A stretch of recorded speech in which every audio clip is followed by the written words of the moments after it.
What Tim Kaine was talking about last week with our Declaration of Independence is so crucial. It's why I started the program with it.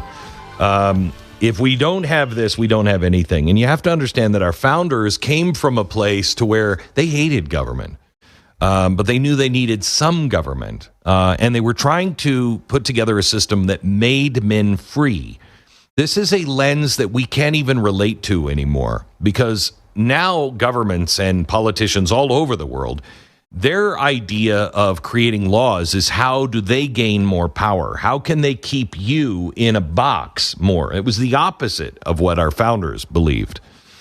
And our founders believed, look, if everybody just understands that everybody has a right to say and do anything, do the things they do, and they understand civics, that with those rights come responsibilities, then we're going to be fine. But if they don't understand that, if they're not a moral society that understands moral sentiments, if they're just out for greed, they're just out for themselves, and the whole system breaks down. And that's what we have. If I have time, I want to tell you some of the things that I noticed on vacation. I was in New York, and I went by the Center for Ethical Society or something like that. And it was in a building that had to have been built around the turn of the century, so it had to have been a progressive thing. And it had a school next to it and everything else. And I thought, I wonder what the ethics are now coming out of the ethical society. I wonder what those ethics are. Because ethics are just changing. Everything is just changing under our feet because we no longer respect the ethics and the constitutional norms that created this country. And let me take you to Dearborn, Michigan.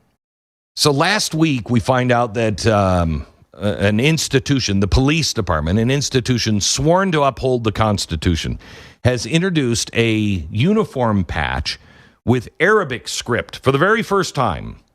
And it just says in Arabic, Police Department, Dearborn Police Department. That's all it says.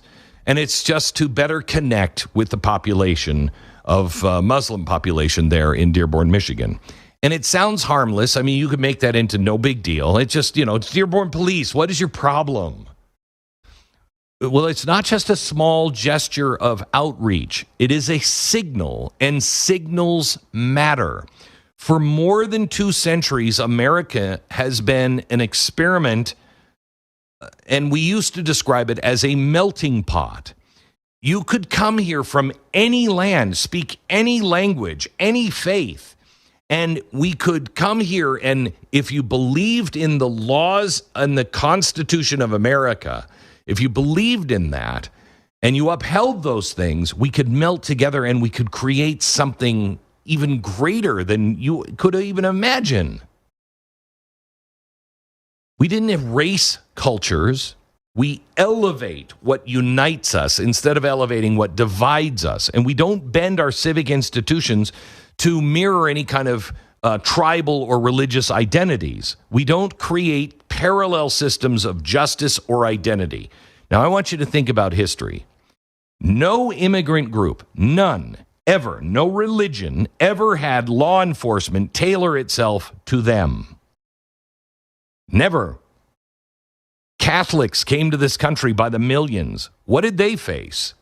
They were mocked. They were ridiculed. They were accused of being agents of the Pope. Churches were burned. Signs that read "No Irish Allowed." Yet the Catholic Church didn't demand, a crucifix on the police badge. They didn't demand government offices display papal seals. That would have been completely rejected by everybody. What they did is they fought, they endured, and over generations they proved that they could be both Catholic, and fully American. And the same is true with the Mormons. Look what the Mormons have faced. They have faced the harshest prosecution or persecution of all. In Missouri, Governor Lilburn Boggs signed an actual extermination order ordering Mormons to be driven from the state or killed. It was legal for you to kill a Mormon because they were Mormon. That's the only government order like it in our history. They were beaten. They were tarred and feathered. Their homes were torched. Their leadership was murdered. They fled west outside of America proper to carve out a home in the wilderness and just be left alone in the mountains. And what happened after they got there? The U.S. Army marched into Utah, convinced the Mormons were plotting a rebellion against the United States, but they weren't. In fact, they revered the Constitution and the Declaration of Independence more than their persecutors even did. For years, the Mormon Church used to teach the founding documents alongside the Scripture. It's what tethered that religion, I believe, to sanity and not being pulled in every different direction. They've stopped teaching the founding documents, and I think it's a problem myself, but who am I to say? But Mormons are the most patriotic of any religion in America. Check it. Why? They didn't bend America to their faith. They bound their faith to America. Now, compare that and the Catholics and everything else, every other religious group that has ever come in. Now, compare that to what's happening in Dearborn, Michigan. Week after week, and we have them on tape, week after week from the pulpits of the local mosque, the imams openly declare their goal not to join the American project, but to replace it, not to preserve the Constitution, but to subvert it. They preach the supremacy of Sharia law over American law. And now the police department, a symbol of our secular Constitution order, decides they want to appeal to that group?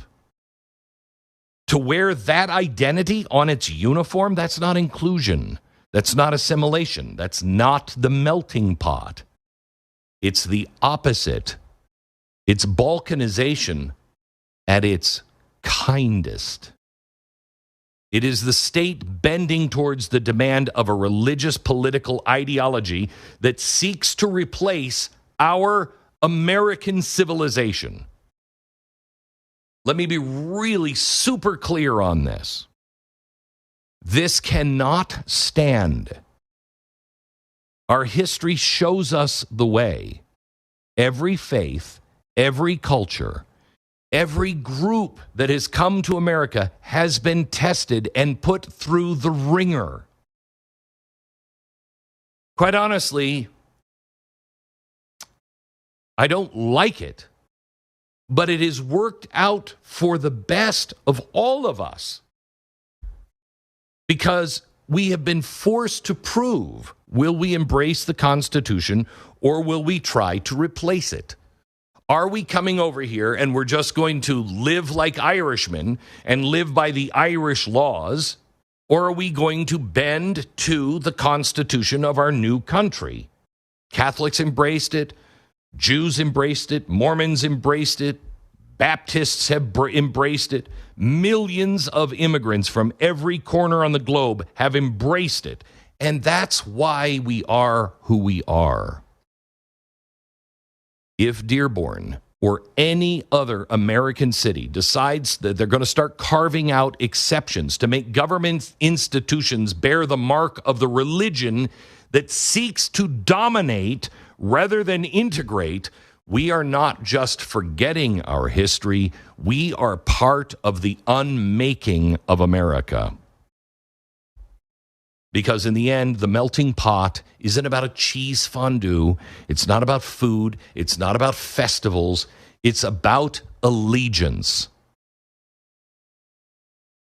Allegiance to one nation under God, not Sharia, not under Rome, not under Salt Lake City, under the Constitution. That's what the flag represents. And if we lose this, we lose America. Dearborn must not allow. They're saying this is, the mayor came out on Friday and said, well, this is only voluntary. I mean, you could have the patch or not. We're not going to make it required. You should not make it available. You should not make it available. I'm a collector of history. I have yet to see from, the Pennsylvania Dutch region, the police badges that were in German. I grew up in the Seattle in the Pacific Northwest where there's a lot of Asians. I have yet to see the police badge that is in Chinese. It doesn't happen. We don't do it.